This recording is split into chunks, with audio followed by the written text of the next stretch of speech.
Welcome friends, मैं हूं प्रदीप कौशिक। स्वागत करता हूं आप सभी का मेरे यूट्यूब चैनल पर। हमारा आज का सब्जेक्ट है ऑब्जेक्ट ओरिएंटेड प्रोग्रामिंग और हमारा टॉपिक है डायनामिक मॉडलिंग। जैसा कि हम ऑब्जेक्ट मॉडलिंग ऑलरेडी कवर कर चुके हैं और हम सभी जानते हैं कि ऑब्जेक्ट मॉडलिंग हमारे object classes, object diagram, class diagram और इनके रिलेशनशिप के ऊपर आधारित होती है। ठीक है, अब बात करते हैं डायनामिक मॉडलिंग की। तो dynamic modelling describes those aspects of a system और software that concerns with time and sequencing of operations. यानी डायनामिक मॉडलिंग सिस्टम की, किसी भी सिस्टम की या सॉफ्टवेयर की उस एस्पेक्ट को डिफाइन करती है या डिस्क्राइब करती है जिसका रिलेशन टाइम और ऑपरेशंस की सीक्वेंसिंग के साथ है।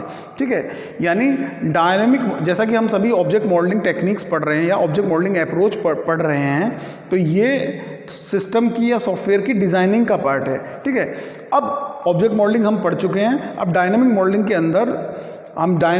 के अंदर उस एस्पेक्ट को पढ़ने वाले हैं जिसके अंदर सिस्टम का टाइम फैक्टर रिलेटेड होता है। ठीक है, जिससे सिस्टम के अंदर टाइम फैक्टर जुड़ा हुआ होता है।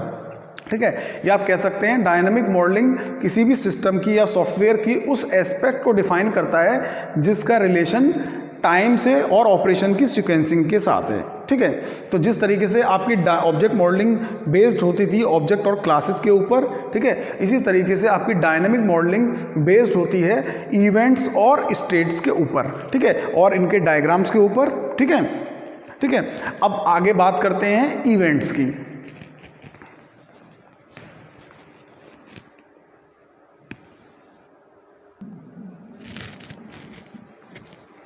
अब बात करते हैं इवेंट की। इवेंट को इस तरीके से डिफाइन किया जाता है कि an event is an action from one object to another. ठीक है, यानी an individual action from one object to another is an event. ठीक है, तो इवेंट को इस तरीके से डिफाइन किया जाता है कि इवेंट हमारा एक ऑब्जेक्ट से दूसरे ऑब्जेक्ट की तरफ एक एक्शन है। ठीक है, या आप ये भी कह सकते हैं एक ऑब्जेक्ट से दूसरे ऑब्जेक्ट की तरफ एक्शन को हम इवेंट कहते हैं। ठीक है, या फिर आप ये भी कह सकते हैं N event is an action. एक इवेंट हमारी एक एक्शन होती है। ठीक है, और N event is something that happens at A point in time.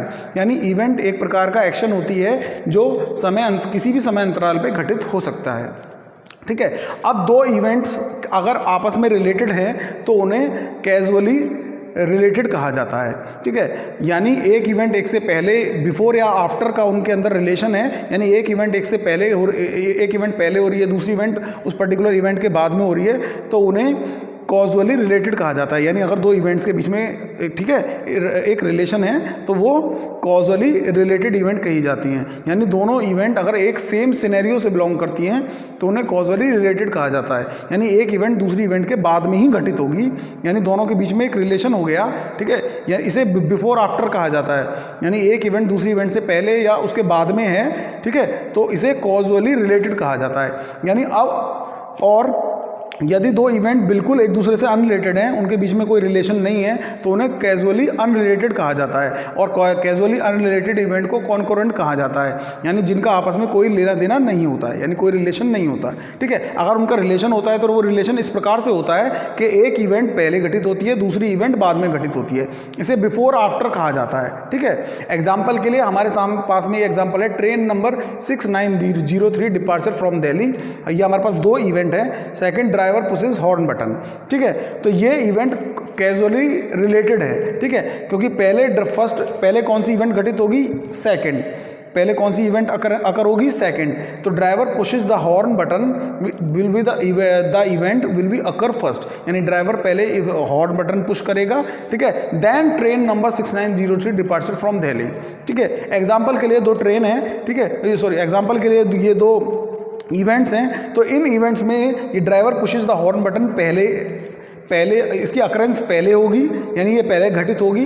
उसके बाद train number 6903 departure from Delhi, उसके बाद ये इवेंट यहाँ पर घटित होगी। ठीक है, तो जब दो इवेंट एक दूसरे से इस तरीके से रिलेटेड होती हैं कि पहली इवेंट एक इवेंट दूसरी इवेंट के बाद में ही अकर होगी, यानी वो उसके बाद में ही एग्जीक्यूट होगी, तो उस केस में उन दोनों इवेंट को हम कॉजली रिलेटेड कहते हैं। और अगर इवेंट्स का आपस में कोई रिलेशन है ही नहीं, एक इवेंट दूसरी इवेंट से बिल्कुल अलग है, तो उन्हें कॉजली अनरिलेटेड कहा जाता है। ठीक है, तो आप इवेंट को दो कैटेगरीज में डिवाइड कर सकते हो, कॉजली रिलेटेड और कॉजली अनरिलेटेड। ठीक है, कुछ और एग्जांपल भी हैं हमारे पास यहाँ पर इवेंट्स के, जैसे इनपुट स्ट्रिंग एंटर्ड सॉफ्टवेयर के अंदर अगर हम प्रोग्रामिंग की बात करें, जब स्ट्रिंग इनपुट कराते हैं, ठीक है, या माउस बटन को पुश कर किया, ठीक है, माउस बटन पुश्ड, ठीक है, बटन की लोकेशन, बटन और उसकी लोकेशन, ये उसके एट्रीब्यूट्स कहलाएंगे इवेंट के। ठीक है, तो इवेंट बेसिकली एक प्रकार का एक्शन होता है, और वो एक्शन आता कहाँ से है? वो एक्शन यूज़र से आता है।